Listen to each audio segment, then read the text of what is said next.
Le programme Jeunes Administrateurs est un programme de référence. Il vise à recruter des jeunes professionnels qualifiés de chaque État membre des Nations Unies en vue d'entamer une carrière de fonctionnaires internationaux de grade P1 et P2 au sein de cette organisation. Aussi, le gouvernement soucieux de faire participer à ce concours non seulement un plus grand nombre d'Ivoiriens, mais également et surtout dans les conditions propices de composition, n'a pas hésité, lorsqu'il a été saisi par le secrétariat des Nations Unies, à ouvrir un centre d'examen à Abidjan, précisément à l'École nationale d'administration, plutôt que de laisser ses enfants aller composer dans les pays voisins.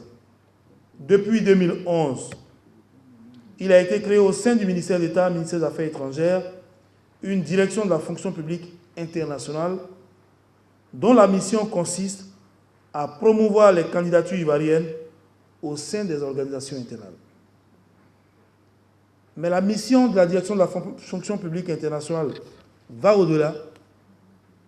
Promouvoir non seulement le recrutement d'Ivoiriens, suivre leur carrière et avoir un rosée de fonctionnaires internationaux qui permet de créer une solidarité et une meilleure campagne en ce qui concerne la centralisation ou bien la recherche des postes qui reviennent à la Côte d'Ivoire au sein de notre organisation commune.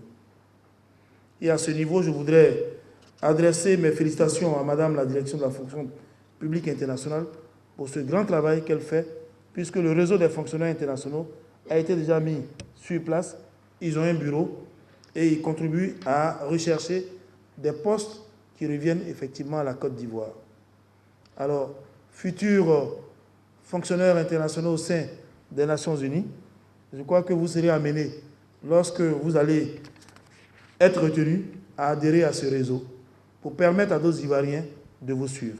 Dans le cadre de ces missions, la direction de la fonction publique internationale reçoit, centralise et diffuse des avis de vacances de poste, de stages et de bourses dans les organisations internationales. Elle tient également une base de données des compétences ivoiriennes, tant au plan national qu'international. À ce propos, je vous exhorte à vous rapprocher de cette direction pour votre recensement, que vous soyez admis ou pas au concours.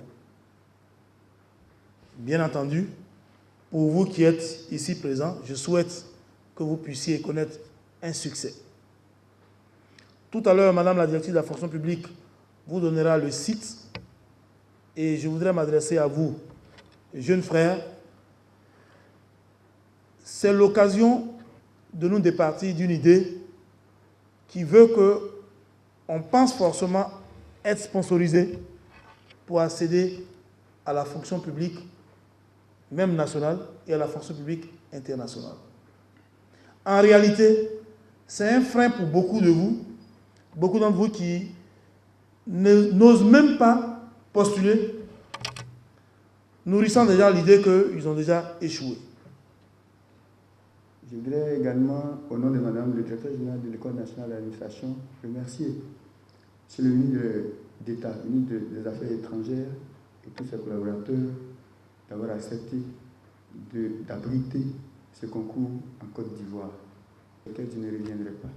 Mais je voudrais vous dire ceci, que l'École nationale d'administration a pris toutes les dispositions nécessaires pour que ce concours, qui est un enjeu international, puisse se passer dans les conditions les plus optimales, les conditions les plus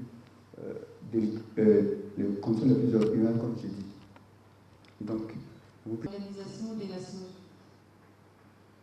Donc, ce concours consiste à un concours d'entrée qui comporte des programmes de perfectionnement professionnel pour tous les lauréats qui entament cette carrière dans cette organisation. On peut dire que ce concours est soumis à quota, puisque chaque pays a un certain nombre de quotas. Donc il est soumis à quota de répartition géographique. Qui peut candidater? Donc ce concours est organisé une fois par an et est ouvert à tous les ressortissants des pays qui participent.